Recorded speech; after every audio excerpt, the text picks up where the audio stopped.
Cuento corto de Gabriel García Márquez. El ahogado más hermoso del mundo. Los primeros niños que vieron el promontorio oscuro y sigiloso que se acercaba por el mar, se hicieron la ilusión de que era un barco enemigo. Después vieron que no llevaba banderas ni arboladura y pensaron que fuera una ballena. Pero cuando quedó varado en la playa, le quitaron los matorrales de sargazos, los filamentos de medusas y los restos de cardúmenes y naufragios que llevaba encima. Y solo entonces descubrieron que era un ahogado. Habían jugado con él toda la tarde, enterrándolo y desenterrándolo en la arena, cuando alguien los vio por casualidad y dio la voz de alarma en el pueblo. Los hombres que lo cargaron hasta la casa más próxima notaron que pesaba más que todos los muertos conocidos, casi tanto como un caballo, y se dijeron que tal vez había estado demasiado tiempo a la deriva y el agua se le había metido dentro de los huesos. Cuando lo tendieron en el suelo, vieron que había sido mucho más grande que todos los hombres, pues apenas si cabía en la casa. Pero pensaron que tal vez la facultad de seguir creciendo después de la muerte estaba en la naturaleza de ciertos ahogados. Tenía el olor del mar y solo la forma permitía suponer que era el cadáver de un ser humano, porque su piel estaba revestida de una coraza de rémora y de lodo. No tuvieron que limpiarle la cara para saber que era un muerto ajeno. El pueblo tenía apenas unas 20 casas de tablas, con patios de piedra sin flores, desperdigadas en el extremo de un cabo desértico. La tierra era tan escasa que las madres andaban siempre con el temor de que el viento se llevara a los niños, y a los muertos que les iban causando los años tenían que tirarlos en los acantilados. Pero el mar era manso y pródigo, y todos los hombres cabían en 7 botes. Así que, cuando se encontraron el ahogado, les bastó con mirarse los unos a los otros para darse cuenta de que estaban completos.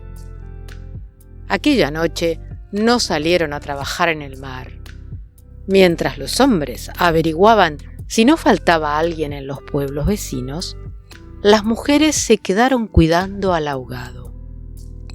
Le quitaron el lodo con tapones de esparto, le desenredaron el cabello los abrojos submarinos y le rasparon la rémora con fierros de desescamar pescados.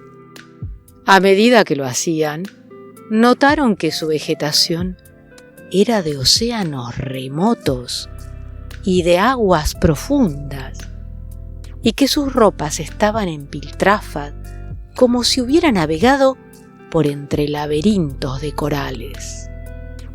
Notaron también que sobrellevaba la muerte con altivez, pues no tenía el semblante solitario de los otros ahogados del mar, ni tampoco la catadura sórdida y menesteroso de los ahogados fluviales. Pero solamente cuando acabaron de limpiarlo, tuvieron conciencia de la clase de hombre que era, y entonces se quedaron sin aliento. No solo era el más alto, el más fuerte, el más viril y el mejor armado que habían visto jamás, sino que todavía, cuando lo estaban viendo, no les cabía en la imaginación. No encontraron en el pueblo una cama bastante grande para atenderlo, ni una mesa bastante sólida para velarlo. No le vinieron los pantalones de fiesta de los hombres más altos, ni las camisas dominicales de los más corpulentos, ni los zapatos del mejor plantado. Fascinadas por su desproporción y su hermosura, las mujeres decidieron entonces hacerle unos pantalones con un pedazo de vela cangreja y una camisa de bramante de novia, para que pudiera continuar su muerte con dignidad. Mientras cosían sentadas en círculo, contemplando el cadáver entre puntada y puntada, les parecía que el viento no había sido nunca tan tenaz, ni el Caribe había estado nunca tan ansioso como aquella noche. Y suponían que esos cambios tenían algo que ver con el muerto. Pensaban que si aquel hombre magnífico hubiera vivido en el pueblo, su casa habría tenido las puertas más anchas, el techo más alto y el piso más firme, y el bastidor de su cama habría sido de cuadernas maestras con pernos de hierro, y su mujer habría sido la más feliz. Pensaban que habría tenido tanta autoridad que hubiera sacado los peces del mar con solo llamarlos por sus nombres, y habría puesto tanto empeño en el trabajo que hubiera hecho brotar manantiales de entre las piedras más áridas y hubiera podido sembrar flores en los acantilados. Lo compararon en secreto con sus propios hombres, pensando que no serían capaces de hacer en toda una vida lo que aquel era capaz de hacer en una noche, y terminaron por repudiarlos en el fondo de sus corazones, como los seres más escuálidos y mezquinos de la tierra. Andaban extraviadas por esos dédalos de fantasía, cuando la más vieja de las mujeres, que por ser la más vieja había contemplado al ahogado con menos pasión que compasión, suspiró. «Tiene cara de llamarse Esteban». Era verdad. A la mayoría le bastó con mirarlo otra vez para comprender que no podía tener otro nombre. Las más porfiadas, que eran las más jóvenes, se mantuvieron con la ilusión de que al ponerle la ropa, tendido entre flores y con unos zapatos de charol, pudiera llamarse Lautaro. Pero fue una ilusión vana. El lienzo resultó escaso, los pantalones mal cortados y peor cosidos le quedaron estrechos, y las fuerzas ocultas de su corazón hacían saltar los botones de la camisa. Después de la medianoche se adelgazaron los silbidos del viento y el mar cayó en el sopor del miércoles. El silencio acabó con las últimas dudas. Era Esteban. Las mujeres que lo habían vestido, las que lo habían peinado, las que le habían cortado las uñas y raspado la barba, no pudieron reprimir un estremecimiento de compasión cuando tuvieron que resignarse a dejarlo tirado por los suelos. Fue entonces cuando comprendieron cuánto debió haber sido de infeliz con aquel cuerpo descomunal, si hasta después de muerto le estorbaba. Lo vieron condenado en vida a pasar de medio lado por las puertas, a descalabrarse con los travesaños, a permanecer de pie en las visitas sin saber qué hacer con sus tiernas y rosadas manos de buey de mar, mientras la dueña de casa buscaba la silla más resistente y le suplicaba muerta de miedo: «Siéntese aquí, Esteban, hágame el favor». Y él, recostado contra las paredes, sonriendo: «No se preocupe, señora, Así estoy bien.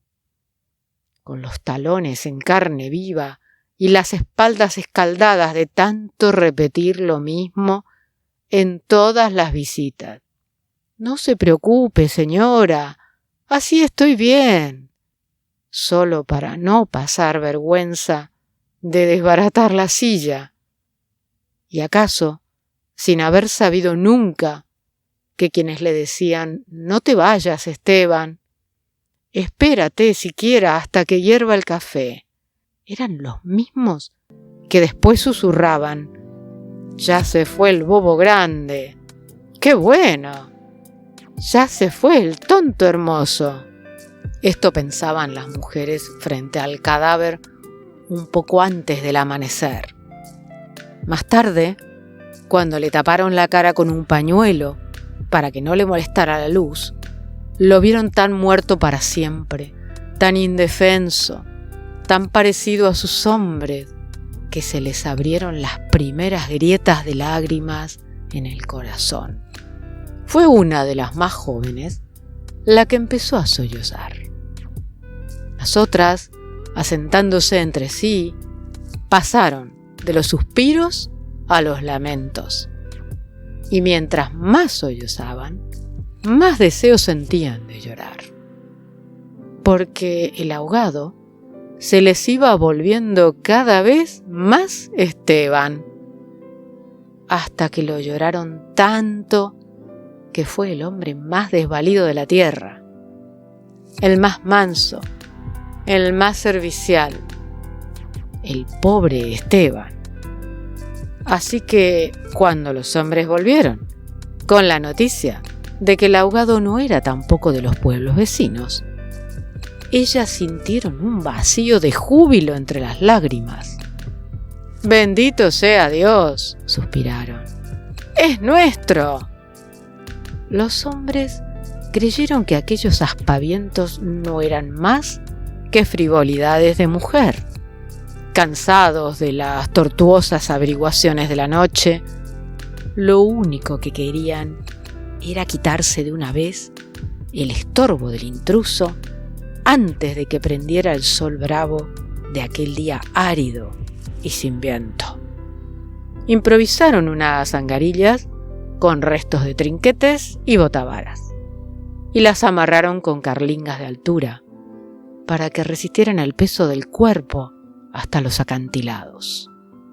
Quisieron encadenarle a los tobillos un ancla de buque mercante para que fondeara sin tropiezos en los mares más profundos, donde los peces son ciegos y los buzos se mueren de nostalgia, de manera que las malas corrientes no fueran a devolverlo a la orilla, como había sucedido con otros cuerpos. Pero mientras se apresuraban, más cosas se les ocurrían a las mujeres para perder el tiempo. Andaban como gallinas asustadas, picoteando amuletos de mar en los arcones. Unas estorbando aquí, porque querían ponerle al ahogado los escapularios del buen viento. Otras estorbando allá para abrocharse una pulsera de orientación. Y al cabo de tanto, «Quítate de ahí, mujer. Ponte donde no estorbes. Mira que casi me haces caer sobre el difunto». A los hombres se les subieron al hígado las suspicacias y empezaron a rezongar que con qué objeto tanta ferretería de altar mayor para un forastero. Si por muchos estoperoles y calderetas que llevara encima, se lo iban a masticar los tiburones. Pero ella seguía tripotando sus reliquias de pacotilla, llevando y trayendo, tropezando, mientras se les iba en suspiros lo que no se les iba en lágrimas. Así que los hombres terminaron por despotricar que de cuando acá semejante alboroto por un muerto al garete, un ahogado de nadie, un fiambre de mierda. Una de las mujeres, mortificada por tanta insolencia, le quitó entonces al cadáver el pañuelo de la cara y también los hombres se quedaron sin aliento. Era Esteban. No hubo que repetirlo para que lo reconocieran. Si les hubieran dicho Sir Walter Raleigh, quizás hasta ellos se habrían impresionado con su acento de gringo, con su guacamayo en el hombro, con su arcabuz de matar caníbales. Pero Esteban solamente podía ser uno en el mundo. Y allí estaba tirado, como un sábalo, sin botines, con unos pantalones de 7 mesino y esas uñas rocallosas que solo podían cortarse a cuchillo. Bastó con que le quitaran el pañuelo de la cara para darse cuenta de que estaba avergonzado, de que no tenía la culpa de ser tan grande, ni tan pesado, ni tan hermoso. Y si hubiera sabido que aquello iba a suceder, habría buscado un lugar más discreto para ahogarse. En serio, me hubiera amarrado yo mismo una áncora de galón en el cuello y hubiera trastabillado, como quien no quiere la cosa, en los acantilados, para no andar ahora estorbando con este muerto de miércoles, como ustedes dicen, para no molestar a nadie con esta porquería de fiambre que no tiene nada que ver conmigo. Había tanta verdad en su modo de estar que hasta los hombres más suspicaces, los que sentían amargas las minuciosas noches del mar, temiendo que sus mujeres se cansaran de soñar con ellos, para soñar con los ahogados, hasta esos y otros más duros se estremecieron en los tuétanos con la sinceridad de Esteban. Fue así como le hicieron los funerales más espléndidos que podían concebirse para un ahogado expósito. Algunas mujeres que habían ido a buscar flores en los pueblos vecinos regresaron con otras que no creían lo que les contaban, y éstas se fueron por más flores cuando vieron al muerto y llevaron más y más, hasta que hubo tantas flores y tanta gente que apenas si se podía caminar. A última hora les dolió devolverlo huérfano a las aguas y le eligieron un padre y una madre entre los mejores, y otros se le hicieron hermanos, tíos y primos. Así que a través de él, todos los habitantes del pueblo terminaron por ser parientes entre sí. Algunos marineros que oyeron el llanto a distancia perdieron la certeza del rumbo, y se supo de uno que se hizo amarrar al palo mayor, recordando antiguas fábulas de sirenas. Mientras se disputaban el privilegio de llevarlo en hombros por la pendiente escarpada de los acantilados, hombres y mujeres tuvieron conciencia, por primera vez, de la desolación de sus calles, la aridez de sus patios, la estrechez de sus sueños, frente al esplendor y la hermosura de su ahogado. Lo soltaron sin ancla, para que volviera si quería y cuando lo quisiera, y todos retuvieron el aliento durante la fracción de siglos que demoró la caída del cuerpo hasta el abismo. No tuvieron necesidad de mirarse los unos a los otros para darse cuenta de que ya no estaban completos, ni volverían a estarlo jamás. Pero también sabían que todo sería diferente desde entonces, que sus casas iban a tener las puertas más anchas, los techos más altos, los pisos más firmes, para que el recuerdo de Esteban pudiera andar por todas partes, sin tropezar con los travesaños, y que nadie se atreviera a susurrar en el futuro: «Ya murió el bobo grande, qué lástima, ya murió el tonto hermoso», porque ellos iban a pintar las fachadas de colores alegres para eternizar la memoria de Esteban, y se iban a romper el espinazo excavando manantiales en las piedras y sembrando flores en los acantilados, para que los amaneceres de los años venturosos, los pasajeros de los grandes barcos, despertaran sofocados por un olor de jardines en alta mar, y el capitán tuviera que bajar de su alcázar con su uniforme de gala, con su astrolabio, su estrella polar y su ristra de medallas de guerra, y señalando el promontorio de rosas en el horizonte del Caribe, dijera en 14 idiomas: «Miren allá, donde el viento es ahora tan manso que se queda a dormir debajo de las camas. Allá, donde el sol brilla tanto que no saben hacia dónde girar los girasoles. Sí, allá es el pueblo de Esteban». El ahogado más hermoso del mundo es un cuento del escritor colombiano Gabriel García Márquez, 1968.